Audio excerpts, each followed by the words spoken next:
Hi, my name's Phil. I like talking about politics, and in this video, I'd like to discuss Boris Johnson's disastrous interview yesterday as he looked to boost his fortunes ahead of the local elections tomorrow, in which there is widespread feeling that the Conservatives are going to do so badly that there'll be no way for Johnson to polish the turd and present it as just a mid-term setback for the party and government. But first, if you'd like to be notified of daily news in politics, please subscribe to the channel and click the bell notification icon. So, despite expressing my difficulty yesterday in believing that the elections tomorrow really will be the disaster predicted by many for the Conservatives, the Tories are certainly convinced that they're headed for disaster. Well, you know, they'll have better polling than I have access to, so maybe something big is on the cards. Certainly, they are melting down about it. The Daily Mail continues with its desperate daily attempts to try and link Starmer with Partygate. They even tried to use a photo of him having a curry a couple of days ago as if to say, oh, I mean, lockdown curry, breaking the rules. It was from 2015. He was sat next to a fella who's been dead since before the pandemic. Tory MPs are complaining about Labour and the Lib Dems standing candidates down in areas where the other party has the best chance of winning, which is breathtaking hypocrisy when they pressured the Brexit party into doing exactly the same thing in 2019 and succeeded. And if they hadn't done that, there'd be no Boris Johnson government, no Brexit, no cost of living crisis, and we'd still have independent institutions guarding our democracy.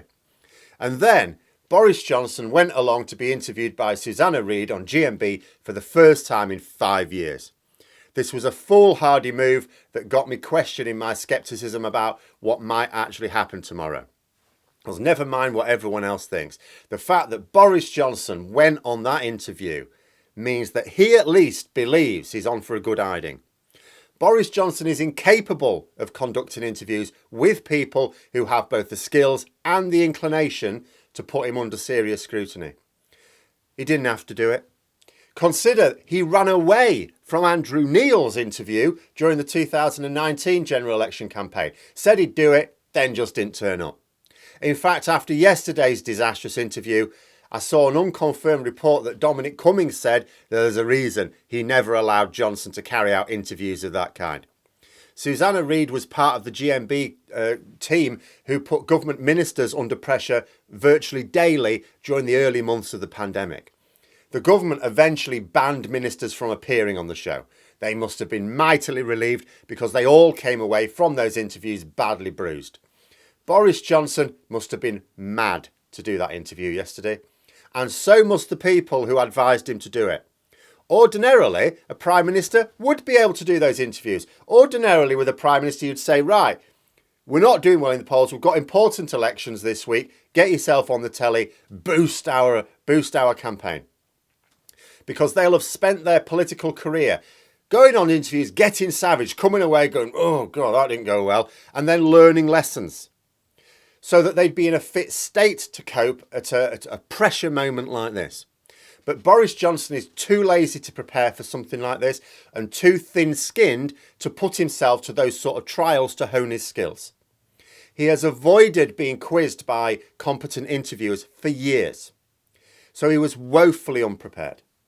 Had I been advising Boris Johnson, I would have told him, under no circumstances do that interview. But it's going really badly this week. Yeah, however badly it's going now, it's going to go worse if you do an interview.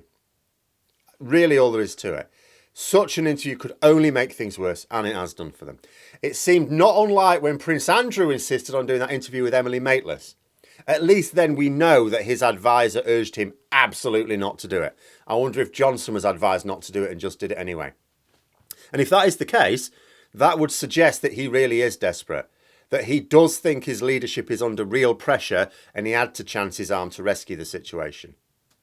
But if he thought that the bus of his leadership was heading towards the cliff edge, that interview was him thinking he was putting his foot down on the brake but actually slamming it on the accelerator instead. So how bad was it really? Well, I'll put a link in the description below if you want to watch it yourself, because I'm not going to go through blow by blow. But one very commonly cited blunder was when he was told about an elderly lady having to ride the bus all day just to keep warm.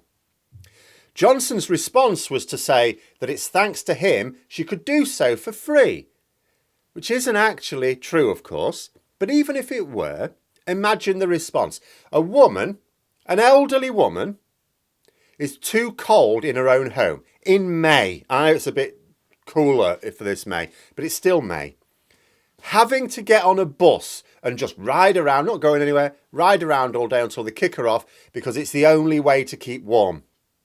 And Johnson thinks we should applaud the fact that she had the bus option at all. Oblivious to the notion that that means there's nowhere else for her to go. There's no libraries, obviously. They've closed those down. That she can't actually afford to heat her own home where she actually should be comfortable. You know, a competent government would make sure that she could be comfortable in her own home. And the fact that, let's say you had a principled government. So let's take competence out. Let's say you didn't have a particularly competent government. But a principled government, regardless of competence, would still be horrified to have learned of this. You know, Susanna Reid actually said afterwards, actually the correct response there, and this is tried and tested, even amongst politicians who don't care. They know this, it's a knowledge. What you do in a situation like that, you are responsible for this, you know you're responsible for it, you also know you're not going to fix it. So what do you do? What she said he should have said, and is absolutely right, is you go, that's dreadful, that's absolutely dreadful. Can you put me in touch with her? I'm going to talk to her and find out what the problem is. And then I'm going to help her. And you do two things by doing that. First of all, you narrow the problem. You try and suggest to the viewers who may not be experiencing that problem themselves that actually this must be an isolated case, because that's what you want to try and do. Even if you're a really nasty, corrupt government, you want to try and get the impression to people, oh, this thing isn't happening everywhere. It's just an isolated case. I'll fix it. I'll sort it out. It's a glitch in the matrix. The second thing you do is you show that you care because you're horrified that this elderly lady is having to live like this. But he didn't. You know, he didn't at all. He just went, isn't it a good job she can ride on the bus then? And Johnson was, of course, pressed on the cost of living crisis quite a bit. You know, it's the number one issue for most voters right now. All you could possibly take away from that interview and his responses was that there was more that could be done. He seemed to actually suggest, yeah, there's more that we can do, but we're not doing it. You know, it was all about, oh, we'll look at this and we'll look at that and we'll look at the other. This cost of living crisis, we know it was coming for ages. Why haven't you done something before? Why do you keep telling MPs in Parliament that you're doing everything you can? Now you're on this interview going, yeah, there are other things we could do. We're just not going to do them. You know, never mind Tory MPs. Any Conservative council candidates watching that interview must have despaired. I've already mentioned a lot of Conservative candidates are distancing themselves from Boris Johnson and the National Party. One Conservative candidate for Hartlepool wrote this on a campaign flyer. This Thursday, please don't punish local Conservatives for the mistakes made in Westminster. We are local and proud of where we live, and like you, we want the best for Hartlepool. Now, let's ignore the abusive way that they misplaced commas for now. That was a real step up. This Hartlepool. Just a year ago in Hartlepool, they welcomed Boris Johnson as an electoral asset as they took the Westminster seat in a by-election. Glorious then. Oh yeah, they welcomed him. They even created like a blow-up doll for him. How times have changed. Now they are not only not wanting to be pictured with Johnson, they are actively trying to claim that they've got nothing to do with him. I mean to say, if they don't want to be associated with the party under whose banner they're campaigning and standing, they should stand as independents. Boris Johnson is no longer accepted as an electoral asset. Literally, the only thing he was made Prime Minister for. Nothing else. Conservatives don't like him personally. They don't like his laziness. They don't like his lack of attention to detail. They don't like the scandals he brings with him. They don't like his lack of ability to govern or his interest to govern. All they wanted him for was to win elections. All the laziness, the scandals, everything that was the price that they paid. That's what they factored in to the prize of winning elections. Now, Conservative candidates across Britain are trying to persuade voters that they've got nothing to do with him. I saw in The Guardian a quote from what they described as a former cabinet minister that Johnson basically despises most of the human race and it makes it quite difficult for him to sympathise. And this is a problem, isn't it? He has only ever known wealth and privilege. But more than that, he only associates with people who have only known wealth and privilege. Now, that in itself is not a definite barrier to connecting with ordinary people. People will say, well, someone like that can't possibly understand the problems that ordinary people are facing. And yes, that's true.